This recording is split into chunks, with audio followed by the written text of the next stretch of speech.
Ya buat saya bukunya biasa-biasa aja lah, gitu ya.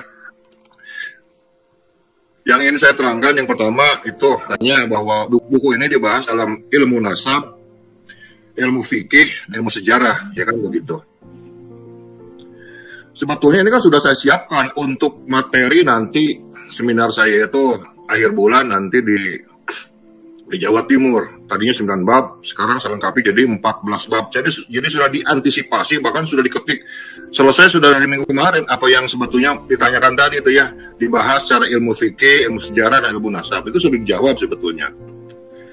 Nah, sebetulnya kita pahami dulu kaidah ini.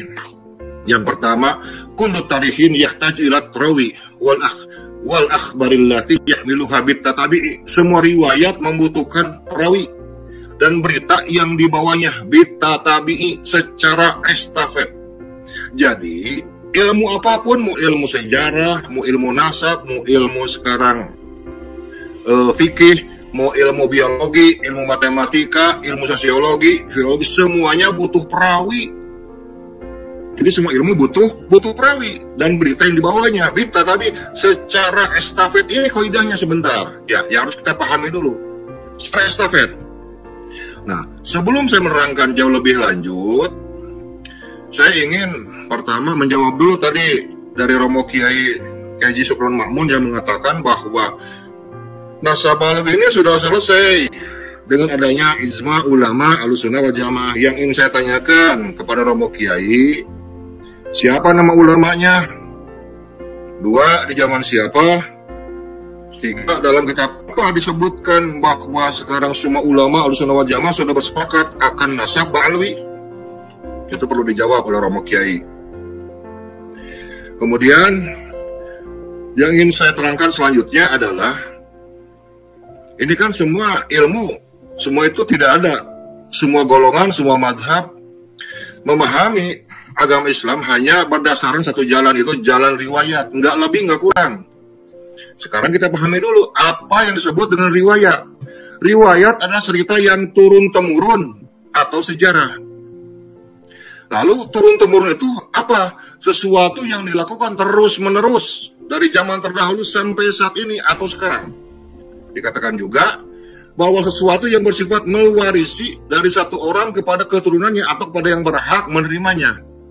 Dikatakan pula bahwa turun-temurun artinya dari nenek moyang turun ke anak cucu atau berpindah dari orang tua ke anak, ke cucu, cicit, dan seterusnya. Namanya itulah definisi turun-temurun. Bit tatabi'i tadi. Jadi dari definisi turun-temurun ini saja, riwayat silsilah Ba'alwi sudah pantas untuk ditolak keabsahannya. Ini baru dari definisi turun-temurun saja. Belum dari berdasarkan ilmu. Bagaimana bisa Imam Ahmad bin Isa yang putra Imam Ubaidillah yang katanya lahir abad ketiga dan keempat Hijriah mengalami kehampaan, kekosongan riwayat mulai abad ketiga dan abad 4 Hijriah, di mana mereka dilahirkan dan dibesarkan sebagai orang besar berilmu yang berasal dari keluarga bangsawan terpandang. Apa ada keluarga bangsawan terpandang dan berilmu yang tidak diriwayatkan oleh para ulama dan sejarawan? Aneh tapi nyata. Kata turun-temurun ini seharusnya diriwayatkan secara apik. Mulai abad ketiga dan keempat Hijriah minimal oleh 3 sampai dengan 4 orang generasi dari satu abadnya. Dari kakek ke anak, dan ke cicit, ya ke cucu, ke anak, dan seterusnya. Sampai saat ini. Bukan tiba-tiba ada riwayat potong kompas pada abad ke-10 nyelonong sebuah riwayat bid'ah pada abad 10 tentang silsilah Ba'alwi dari Ali As-Sakron tanpa ada rujukan primer dari apa yang disebut dengan turun-temurun tadi, baik secara riwayat atau secara kitab yang mu'tamad. Kemudian memaksa kita semua harus mengimaninya. Kan aneh. Gimana ceritanya? Ini baru segi riwayat, ya. Jadi semua ilmu butuh perawi. Butuh rijalul hadis. Mana rijalul hadisnya? Apakah sekarang abad ketiga dan keempat itu waktu Imam Ahmad Al-Muhajir yang katanya lahir sekarang di Basrah itu, abad di situ tuh nggak ada satu orang pun di sana, nggak ada ulama, nggak ada kiai. Yang ada apakah cuma padang pasir? Yang hidup cuma beliau sendiri? Ya pantas kalau nggak ada yang meriwayatkan. Wong ini abad ketiga, keempat, begitu banyak ulama-ulama di Baghdad dan semua terekam, terkonfirmasi, dicetak dalam kitab-kitabnya dan berlanjut bit tabi'in terus secara estafet. Jadi yang penting tuh orangnya ada nggak. Jadi secara turun-temurun saja definisinya sudah tidak ada, sudah batal itu. Kita belum bicara masalah keilmuan nih, baru definisi turun-temurun. Kalau memang menganggap bahwa sekarang leluhur mereka itu penting, jimat, pusaka buat keluarga besar, Ba'alwi harusnya ada. Gitu. Kemudian harus saya sampaikan yang lainnya, bahwa riwayat atau hadis, nah, hadis itu kan bagian dari riwayat. Karena dia menyampaikan berbagai data informasi. Contoh hadis itu kan diriwayatkan oleh para sahabat yang dulu menginformasikan segala hal yang berhubungan dengan Nabi Muhammad SAW. Jadi tidak mungkin riwayat tentang Nabi Muhammad SAW diriwayatkan orang-orang yang tidak sejaman. Nah ini disebut dengan tobakoh pertama, di mana mereka melihat dan mendengarnya, atau mendengar dari orang yang melihatnya, atau mendengar dari orang yang mendengarnya. Inilah kriteria tobakoh pertama. Nah sekarang kalau kita kembalikan kepada rijalul hadis pada tobakoh pertama abad 3 dan 4, lalu siapa kira-kira orang di Basrah nih yang segitu banyak yang pernah melihat dan mendengar tentang Imam Ahmad al-Muhajir? Siapa juga yang pernah mendengar dari orang yang pernah melihat beliau, atau dari orang yang mendengar dari orang yang pernah mendengarnya Imam Ahmad al-Muhajir berbicara? Ada nggak? Selain berita sudah terterima, terkonfirmasi, ini perlu lagi ada check and recheck. Saya ambil contoh 3 saja, nggak usah banyak-banyak, dari Al-Hafidh Adz-Dzahabi yang menjelaskan sehubungan dengan biografinya sekarang Khalifah Abu Bakar As-Siddiq radhiyallahu anhu. Ia adalah orang yang pertama yang berhati-hati dalam menerima riwayat. Diriwayatkan dari Ibnu Syihab, dari Qabisah, dari Zaid, bahwa seorang nenek-nenek pernah datang pada Abu Bakar As-Siddiq meminta penjelasan tentang hak warisnya.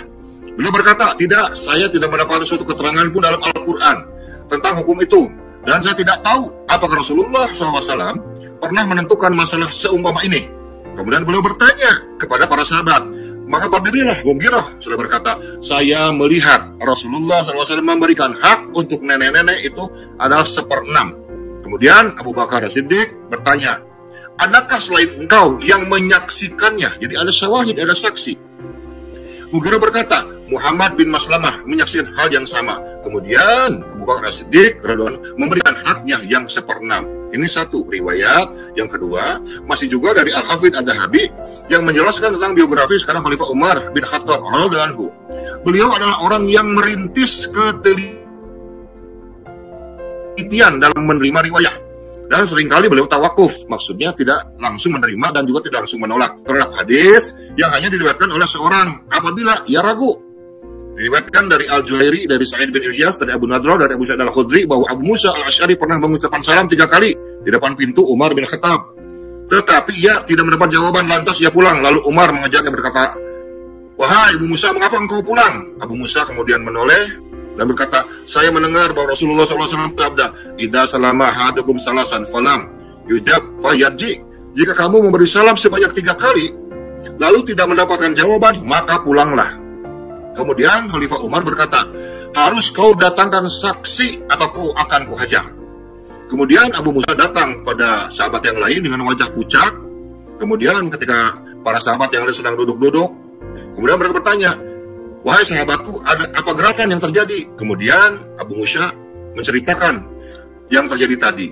Adakah di antara kalian yang pernah mendengar hadis tersebut? Kemudian para sahabat sebagian menjawab, betul, kami pernah mendengarnya. Kemudian kami mengutus seseorang di antara kamu untuk menjadi saksi di hadapan Umar bin Khattab.